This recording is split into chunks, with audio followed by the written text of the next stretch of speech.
Bonjour à toutes et à tous et bienvenue dans cette nouvelle édition de Passe l'Info pour une semaine chargée en actualité.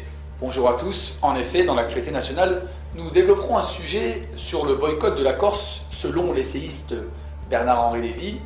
Ensuite, nous parlerons d'une flottille prête à partir pour Gaza et nous finirons par le titre de préfet donné, vous le verrez au cours de l'émission, un peu à tort et à travers. Dans l'actualité internationale, nous parlerons d'un film avec Thierry Messant, proposé au Festival de Cannes, ainsi que des fils de Ben Laden qui demandent des comptes aux Américains pour la mort, l'assassinat de leur père. Et nous finirons avec Cuba qui condamne le Conseil de sécurité des Nations Unies. Et après quelques brèves, le savez-vous sur le chemin de croix palestinien. Actualité nationale, le boycott de la Corse selon BHL. Bernard-Henri Lévy a vivement conseillé aux touristes français de boycotter la Corse. Un comble, lorsqu'on sait que celui-ci s'oppose au boycott d'Israël.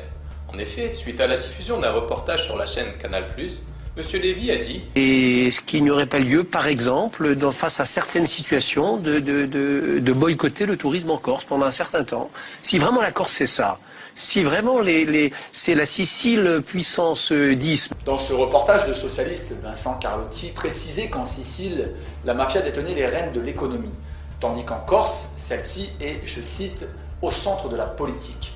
Beaucoup ont été scandalisés par ces propos. Camille de Roccaserra, député de Porto Vecchio, a écrit à Frédéric Lefebvre, secrétaire d'État chargé du tourisme, pour dénoncer ceci. Et maintenant, cap vers la Palestine et plus précisément Gaza. Après l'attaque meurtrière de l'armée israélienne, il y a un an, contre le premier convoi humanitaire maritime, un bateau français est prêt. Ce bateau partira de Marseille, fin juin, pour se joindre à la deuxième flottille de la Liberté pour Gaza. La deuxième flottille devrait regrouper entre 15 et 20 bateaux avec environ 50 personnes à bord, de 60 nationalités. Les organisateurs ont rappelé que 1,5 million d'habitants de Gaza survivaient grâce à 80% de l'aide internationale et que plus de 60% étaient dans une condition d'insécurité alimentaire. Et revenons en France pour parler des préfets. Oui, certains hommes politiques et hauts fonctionnaires ont été nommés préfets par la présidence de la République socialiste. Ces préfets, très particuliers, ont les avantages de cette fonction sans jamais avoir exercé celle-ci. Parmi eux, on compte les députés et anciens ministres de François Mitterrand, Michel Vauzel, 66 ans, et Michel Delbar, 65 ans. Le site web de l'Assemblée nationale leur attribue à tous deux le titre de préfet. Pourtant, l'un est avocat et l'autre cadre supérieur de collectivité locale. Le 28 avril 2011, Michel Delbar a fait valoir ses droits à la retraite de préfet à l'âge de 65 ans, tout comme l'avait fait le 15 août 2010 Michel Vauzel. Cela leur permet aujourd'hui de toucher une pension mensuelle de 4 000 € bruts, qui cumulent leur indemnité de parlementaire et d'élus locaux, soit environ 15 000 € bruts pour Michel Delbar et 9 700 € bruts pour Michel Vauzel. Se rajoute à cela une indemnité représentative de frais de mandat de député de 6 000 € net, de quoi se faire une retraite bien dorée. Actualité internationale, Thierry Messant et le Festival de Cannes. Alors la direction du 64e Festival de Cannes a accepté 5 films présentés par l'Iran, mais a décidé de leur donner le moins d'importance possible. Parmi ceux-ci, The 9/11 Black Post, la boîte noire du 11 septembre, de Mohamed Reza Eslamlo, avec Thierry Messant dans le rôle principal. Le titre du film fait référence à une interview de Mahmoud Ahmadinejad en marge de la dernière Assemblée générale des Nations Unies. Il avait alors déclaré que l'on ne devait pas avoir peur d'ouvrir la boîte noire du 11 septembre pour comprendre les guerres d'Afghanistan et d'Irak. Thierry Messant a reçu le prix spécial du jury lors du 29e Fajr, film festival iranien, pour son étonnante prestation d'acteur et pour son engagement en faveur des droits de l'homme. Le thème du film, c'est une réflexion sur l'empire du mensonge et la culture de la résistance. Donc le film qui était entièrement scénarisé, ça n'est pas... Mais vous avez joué un rôle dans ce film. Donc en fait je joue mon propre rôle parce que je viens de réaliser par ailleurs un documentaire sur le 11 septembre qui sera projeté à l'occasion du congrès international contre le terrorisme qui se tiendra dans 2 mois ici à Téhéran. Et je rappelle aux téléspectateurs que vous avez également écrit un livre sur le 11 septembre, voilà. Effroyable imposture. Oui. Donc j'ai réalisé un documentaire sur le 11 septembre et les guerres que ça a provoquées. Et là, l'idée de Mohamed Reza Eslamlo, c'était de prendre, de montrer comment j'avais réalisé ce documentaire et de mettre en lumière certaines choses. Et en même temps que à travers un voyage dans les hauts lieux de la révolution islamique, je commente cet esprit révolutionnaire et la manière dont il s'oppose au contraire à cet esprit de domination qu'on a vu à travers le 11 septembre et tout ce qui a suivi. Oui. The 9/11 Black Box sera projeté 2 fois au Festivalier de Cannes. Le Festival de Cannes ne souhaite pas donner de publicité à un film critique sur le 11 septembre dans lequel Thierry Messant joue son propre rôle. En effet, en 2002, l'American Jewish Congress avait appelé Hollywood au boycott du festival pour contraindre le gouvernement français à interdire la vente de l'effroyable imposture. Il avait fallu que le président du jury d'alors, Woody Allen, intervienne pour calmer le jeu. Les organisateurs ne souhaitent évidemment pas raviver la polémique aujourd'hui. Polémique toujours, les fils de Ben Laden. Oui, les fils d'Oussama Ben Laden ont rompu leur silence mardi dernier, dénonçant l'exécution arbitraire de leur père par un commando américain et jugeant inacceptable et humiliant d'avoir jeté son corps à la mer. Dans un communiqué publié par le New York Times, ils se demandent pourquoi leur père n'a pas été arrêté et jugé par un tribunal pour que la vérité soit révélée au monde. Le communiqué attribué à Omar Ben Laden, l'un des fils d'Oussama Ben Laden, réclame également la libération des 3 épouses et des enfants du leader d'Al-Qaïda qui se trouvaient dans la maison d'Abbottabad au Pakistan lors de l'opération militaire américaine. Et maintenant, le silence du Conseil de sécurité condamné par Cuba. Le représentant permanent de Cuba auprès de l'ONU, Pedro Nozo Muesquera, a accusé l'ignorance du Conseil de sécurité de l'ONU devant les exactions du régime sioniste. Le représentant cubain dénonce le fait qu'il est inadmissible que le Conseil de sécurité affiche une telle apathie alors que des civils innocents se font massacrer dans les territoires occupés de la Palestine. Il a ajouté qu'il est insensé que l'ONU se soumette aux politiques ambiguës du Conseil et qu'elle laisse le champ libre à ses abus. La résolution 1.973 n'autorise à aucun moment le bombardement des zones d'habitation des villes sous le vernis de l'ingérence humanitaire ou de la protection de la vie des civils. Quelques brèves bombardements en Afghanistan. Dans l'ouest de l'Afghanistan, les troupes talibanes affirment avoir lancé une attaque par missile contre l'une des plus considérables bases militaires américaines. Selon un porte-parole de la milice talibane, elle a bombardé un aéroport militaire de la province de Herat, dans la ville de Shindan, a expliqué la télévision Press TV. À présent, Israël, le voleur de terre.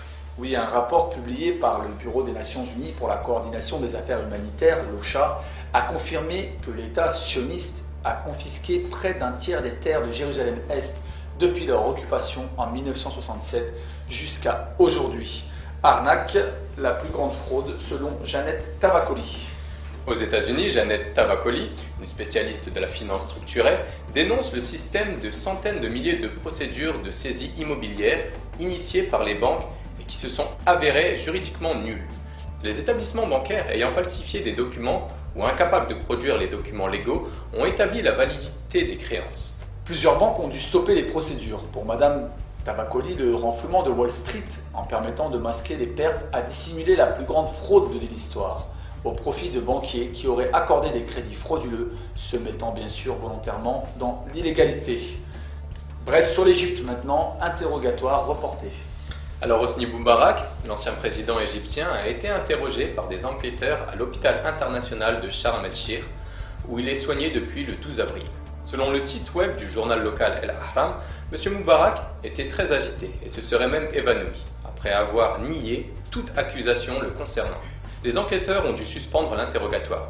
Il faut dire qu'il est accusé d'incitation au meurtre, d'enrichissement injustifié, d'abus de pouvoir, ainsi que de corruption. Rien que cela. Et maintenant, que seriez-vous prêt à faire contre un iPod? Incroyable! Aux États-Unis, le district scolaire de Carrboro, en Caroline du Nord, a mis en place un concours de vaccination, offrant des prix pour encourager les étudiants à se faire vacciner.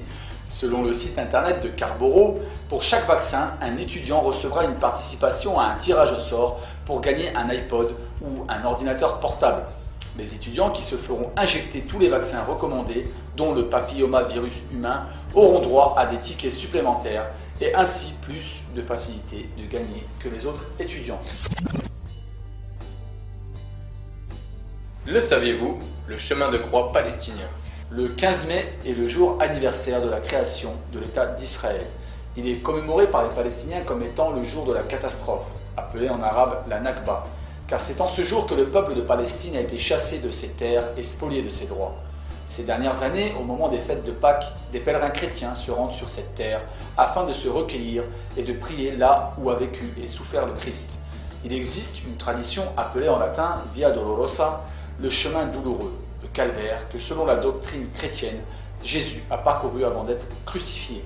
Ce trajet comprend 14 stations, chacune symbolisant une souffrance, une humiliation et un message. Il existe une autre forme de Via Dolorosa. Celle-ci, plus moderne, qui a été conçue par l'association chrétienne palestinienne Sabil, terme arabe qui signifie chemin. Il s'agit pour ces chrétiens de parcourir physiquement et spirituellement les lieux de souffrance des Palestiniens sous occupation israélienne. En fait, c'est toute une réflexion sur la Nakba, cette catastrophe qu'il faut mettre au crédit des colons sionistes et de leur milice armée qui allait s'appeler Tzahal. Ainsi, la première station se trouve sur la route proche du village palestinien Lifta, aujourd'hui abandonné. Les autres stations illustrent le calvaire que connaît le peuple de Palestine depuis bientôt un siècle, depuis la sinistre déclaration Balfour de 1917. Ici, un camp de réfugiés face à une colonie israélienne, là des maisons palestiniennes détruites, avant d'arriver au checkpoint, au mur, puis à la bande de Gaza. Ce chemin de croix contemporain résume très bien la tragédie qui s'est abattue sur la Palestine. Il est réjouissant de voir des chrétiens, non seulement arabes, mais aussi américains, français, suédois, se tenir fermement aux côtés des victimes palestiniennes. Mais cette joie est ternie quand on voit l'attitude de dignitaires chrétiens français et européens. Ces évêques ou pasteurs trahissent le message d'amour et de paix dont ils prétendent être les grands prêtres en soutenant les alliés et complices de Tel Aviv. Leur silence lors de l'agression sioniste contre la population civile de Gaza en janvier 2009 est encore dans toutes les mémoires. De plus, le sionisme est tout simplement incompatible avec le christianisme. Ce dernier, par son message universel, tout comme l'islam et le judaïsme, s'adresse à tous les hommes sans distinction de race ou de nation. Ces prêtres du temple ne comprennent pas qu'Israël souhaite purement et simplement la disparition du christianisme. Les attaques tantôt ouvertes, tantôt plus insidieuses contre le pape Benoît XVI le prouvent amplement. En définitive, ce qui est impressionnant dans ce nouveau chemin de croix, c'est l'esprit des vrais chrétiens qui témoignent, à travers leur pèlerinage, que c'est la Palestine et son peuple qui sont aujourd'hui crucifiés. Merci de nous avoir suivis pour cette édition de Passe l'Info. Une excellente semaine à vous. À la semaine prochaine. Et surtout, n'oubliez pas, passez l'info.